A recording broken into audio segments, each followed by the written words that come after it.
My name's John Pegoraro. I work for Sucrogen Inkerman Mill. Before my injury, I was a rigger scaffolder. November 17th, about 2 p.m.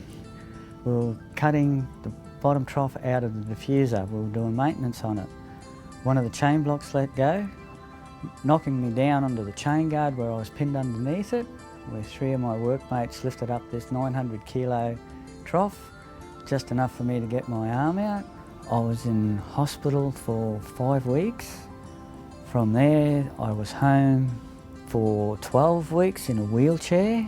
All up, I was off work for 63 days. Why I got nominated in their eyes was because I did my best and even tried to do even better to improve myself.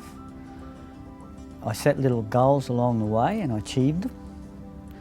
The only thing that was starting to wear me down was my mental state. I was getting used to being at home, and if they didn't bring me back to work shortly, although I think they would have had trouble getting me back. To come back to work, I was only allowed to come for 2 hours a day. I think they just brought me back mainly at first so I could get my life back to a little bit of normality and start socialising again and building my confidence back up again. I was doing a Cert 4 in training and assessing, which I enjoyed because it was to do with mobile plant. Now my job actually is Assistant Safety Officer and to do refresher training on mobile plant.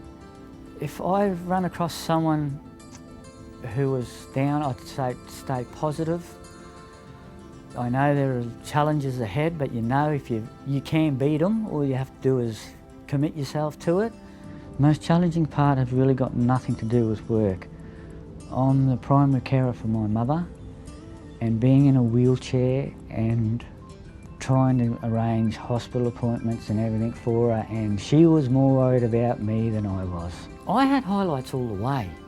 Getting out of the wheelchair, walking with no just really, how good was that? Going to TAFE, succeeding in that. The triathlon, something I never ever would have thought of doing in my life. I could only do the swim leg, but it was so good that to achieve it, it's just mind-boggling. It was unbelievable. A purpose for getting out of bed and coming to work, making life worthwhile. That's why workers should get back to work who have an injury. What it's meant for me, recognition for the work I've put in, everything I've achieved, bit of recognition for the people who have helped me, and this sort of thing showcases that.